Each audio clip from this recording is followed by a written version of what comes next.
अस्सलाम वालेकुम viewers, welcome back to my YouTube channel daily tips with Asma. आज की इस वीडियो में हम आपको बताएंगे मुसना नाम के बारे में अनोखी और दिलचस्प मालूमात।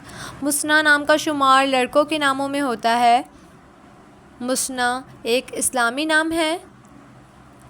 मुसना नाम की इब्तिदाई तारीख़ अरबी ज़बान से निकलती है।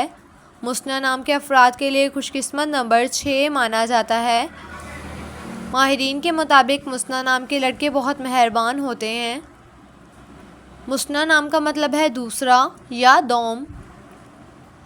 मुसना नाम के लड़कों के लिए खुशकिस्मत दिनों में जुम्मा और मंगल का दिन शामिल है।